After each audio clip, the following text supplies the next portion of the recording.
Madam Chairman and members, as I'm sure many of you will know, today marks the bicentenary of the birth of Charles Dickens. Dickens had a profound influence on British culture. His depiction of the Victorian English life, often comic, but always with a serious point to make, still resonates with us today. I'm sure many members will have their own great expectations, or indeed their own twist on the words of Dickens, which they wish to apply. But if I may, Madam Chairman, I would like to quote from the opening of The Tale of Two Cities.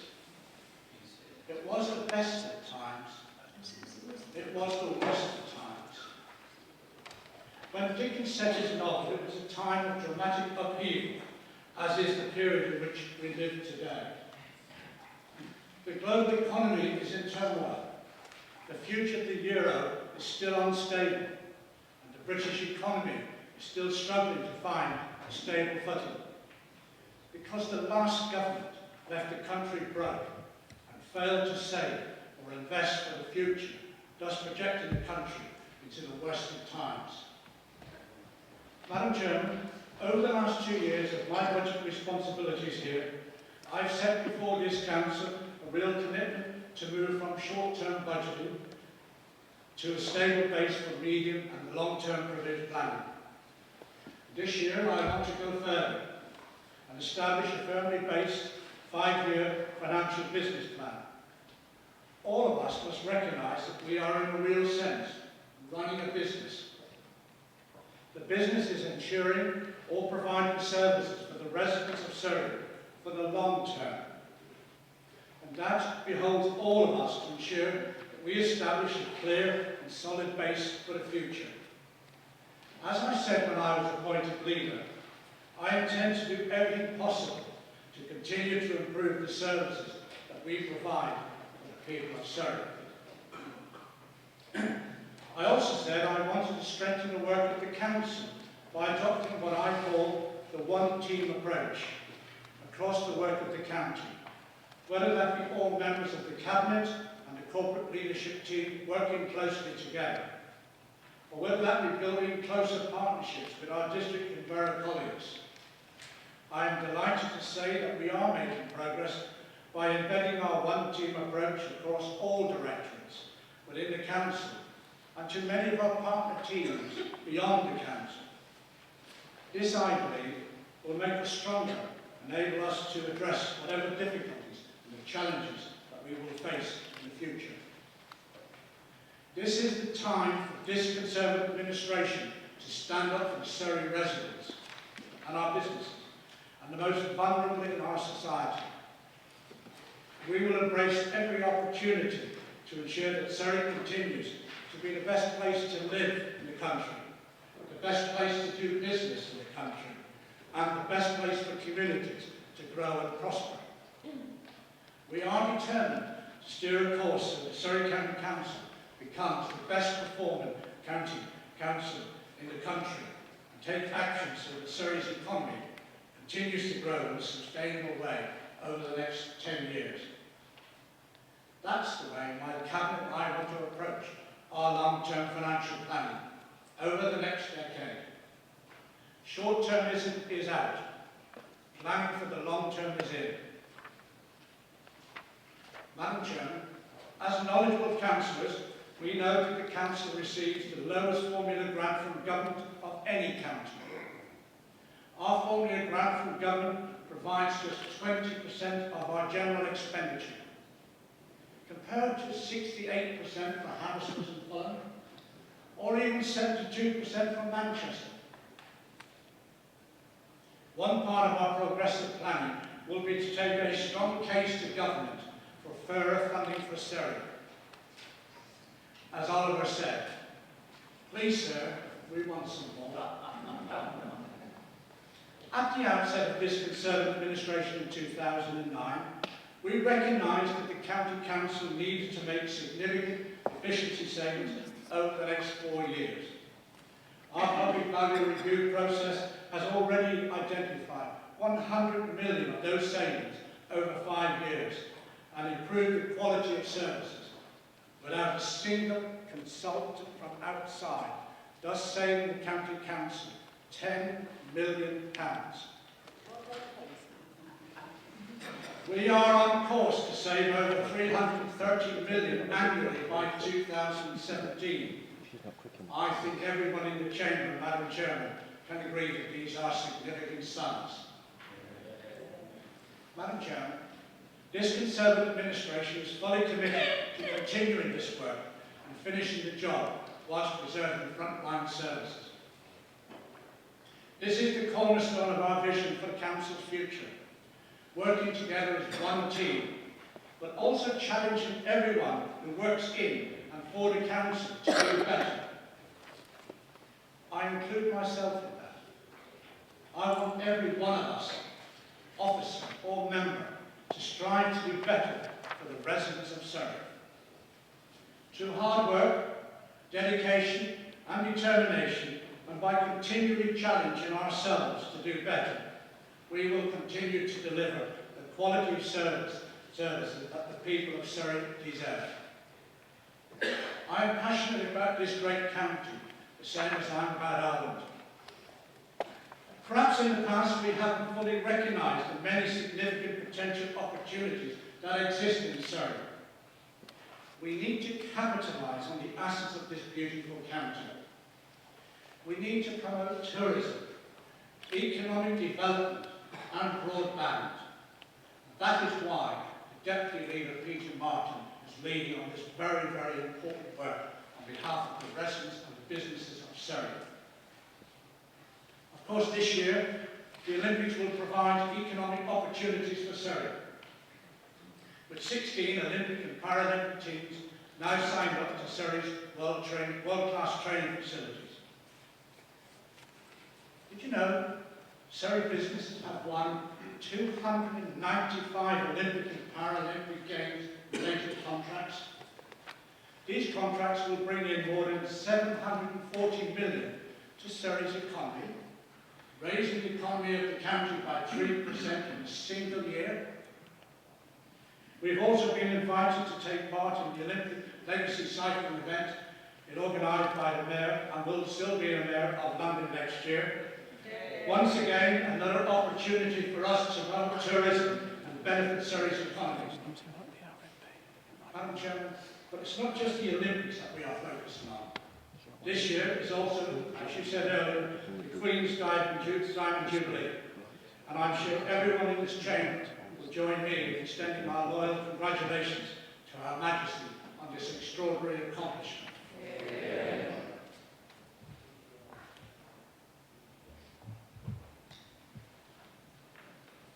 In June, there will be a unique moment for our communities to celebrate this special occasion, and we at Surrey County Council do everything we can to support and encourage that celebration. In 2015, we will celebrate the 800th anniversary of the Magna Carta, the founding document of democracy, not only in this country, but also worldwide. Is it surprising that so many people around the world want a democracy, for people to have their say?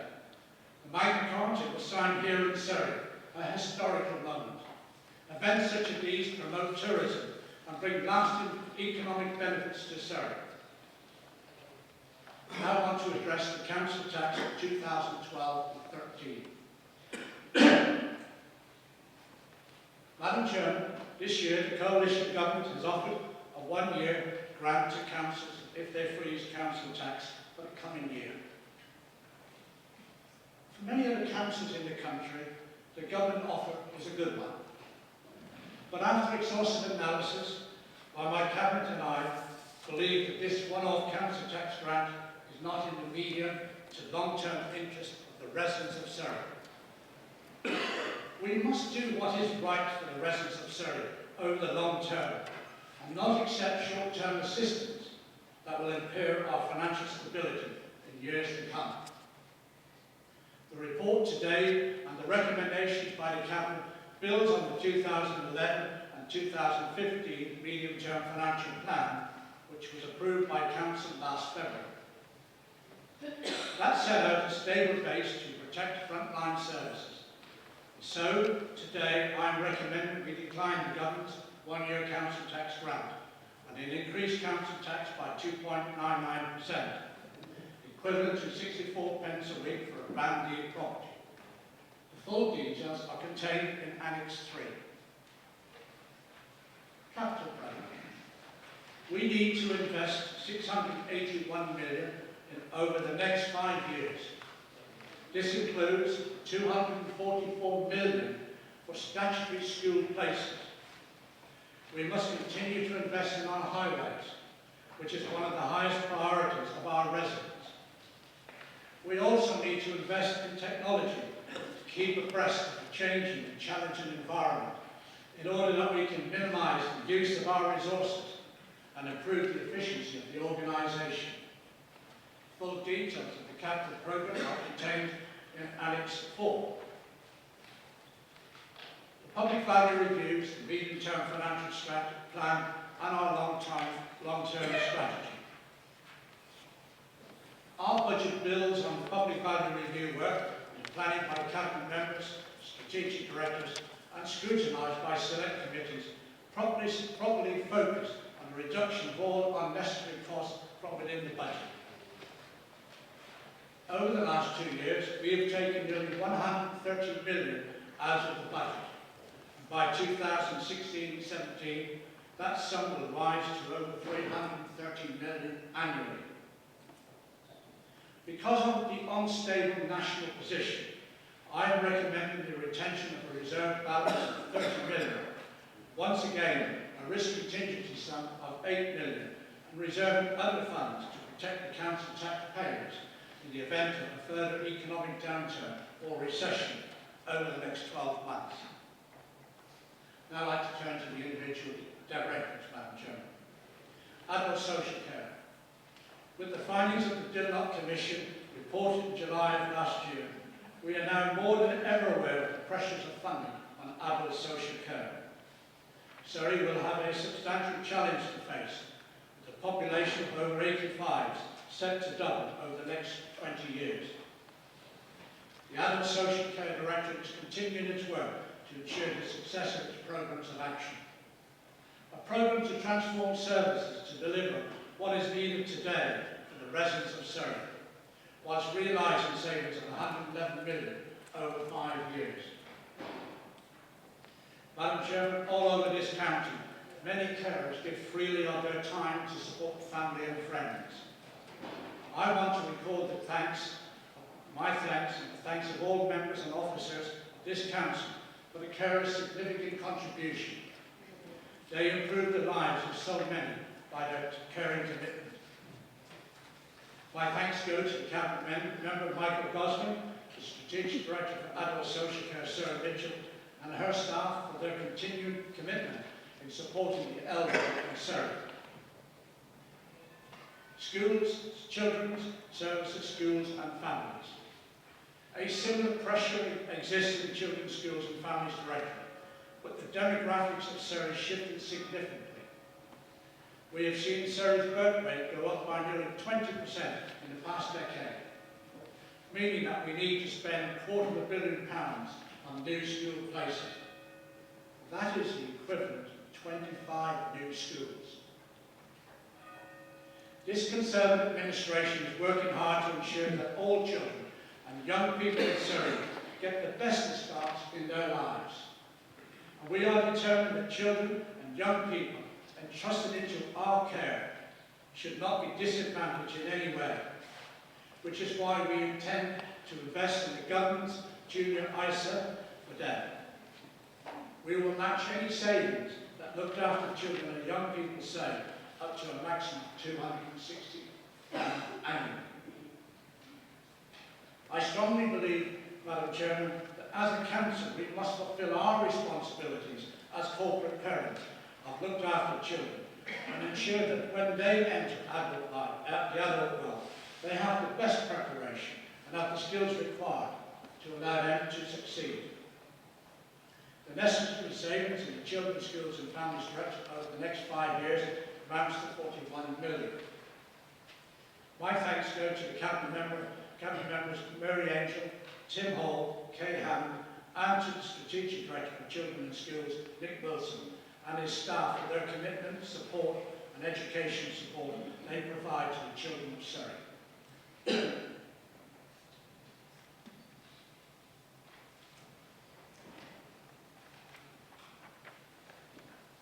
Customers and Communities Director. Over the past 18 months, we have been considering the future of the county libraries and working hard to ensure the best possible outcome for residents. We've come up with a plan to keep all 52 libraries open, while across the country they're being closed. The plan allows us to invest in the virtual library, which is now the 4th busiest library in Surrey, and used more than 3 million times in the year. Our priority is to safeguard the future of our libraries and help them to thrive, both now and in the future. Our plan does that while delivering a programme of savings. We have set out a long-term public safety plan to protect Surrey residents in a changing environment. Our training standards team continue their successful fight to protect Surrey children and residents from rogue traders.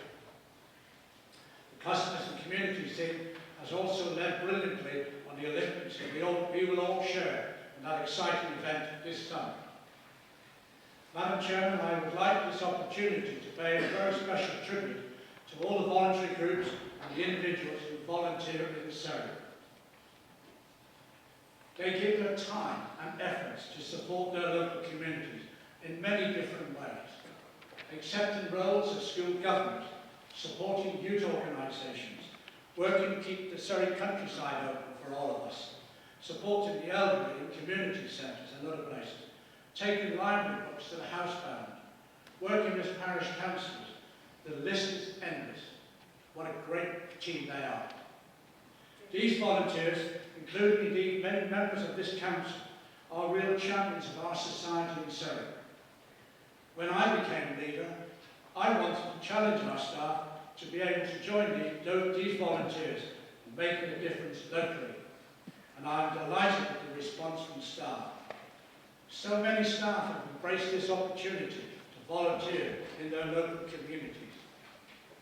My thanks go to the Cabinet Member, Denise Sally-Roberts, and the Strategic Director, Yvonne Rees, and her staff for the commitment in supporting local communities.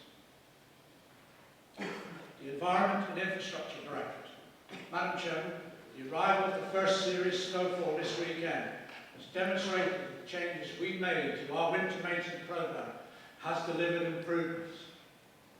We will be looking at every new opportunity to continue this improvement for the benefit of our residents and businesses.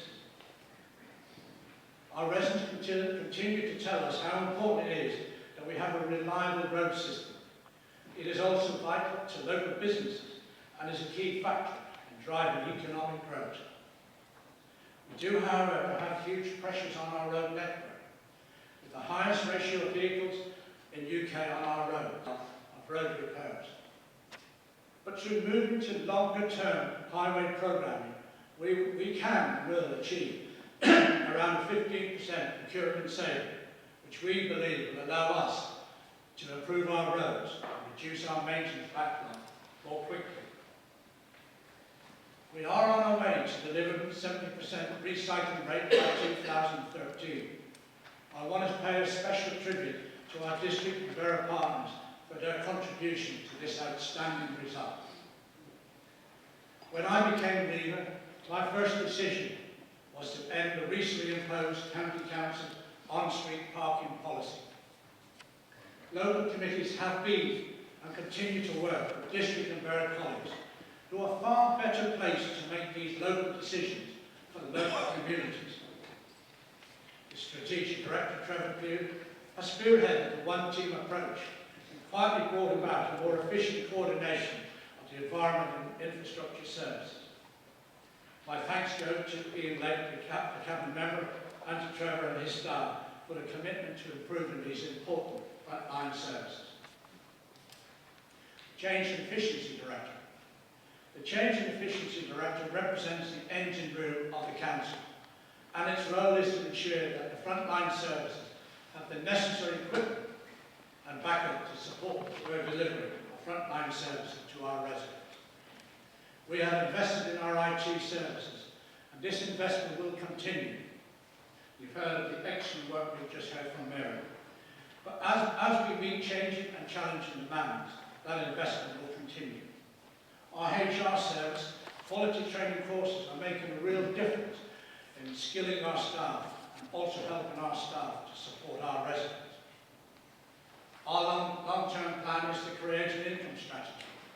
The estate's management team will play a pivotal role in this endeavour by embedding a business philosophy of creating income from our investments, so that over time we can start to reduce council taxes. This is a long-term vision, but we have to make a start now. My thanks go to the cabinet members Helen Clark and Tony Samuels, and to the strategic director Julie Fisher and her staff as they continue to provide the essential backroom services for this organisation.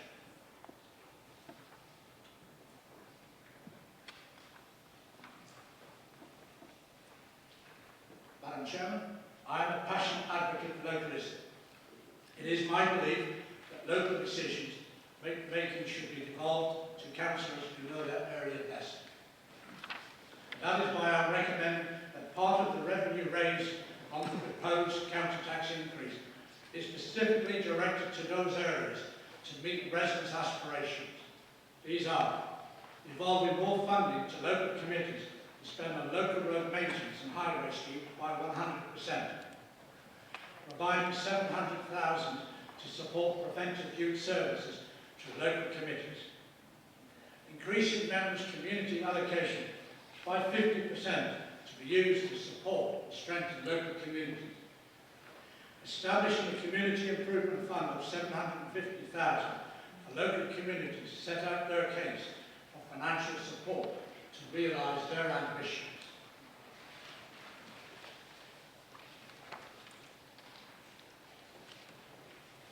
Our staff.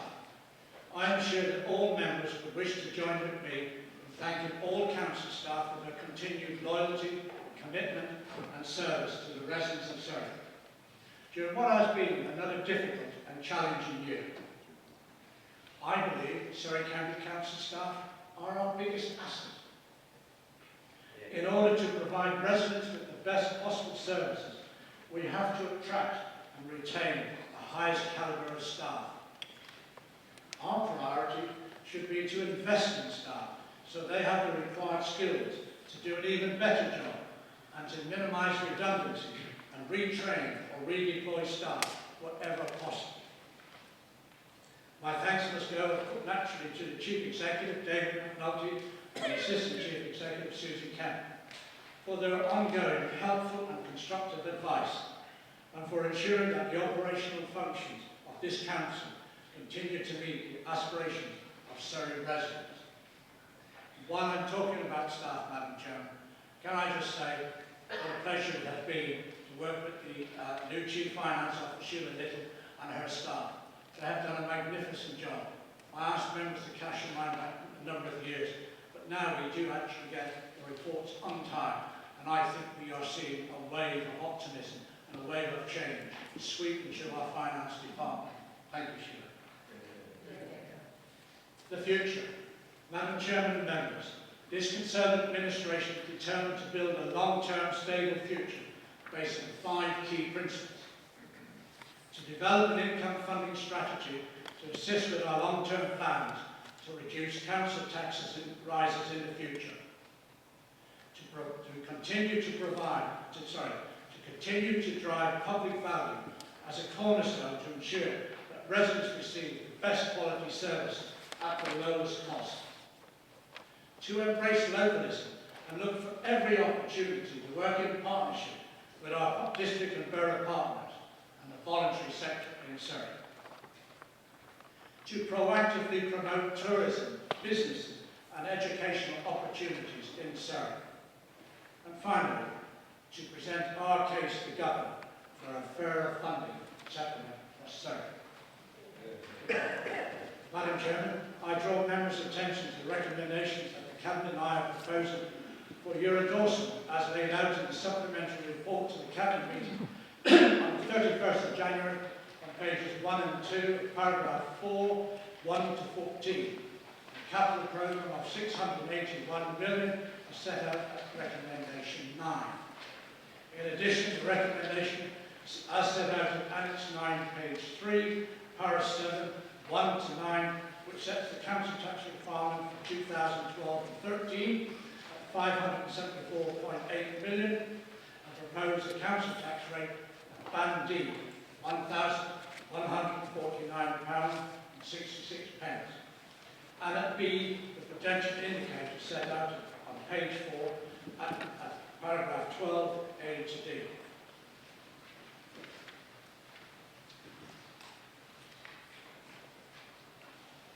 Conclude, Madam Chair. While the rest of the country may suffer hard times in the coming years, if the economy continues to stagnate, I can assure everyone that the whole team at Surrey County Council is working to achieve the best of times for the residents of Surrey. Thank you, Madam Chair.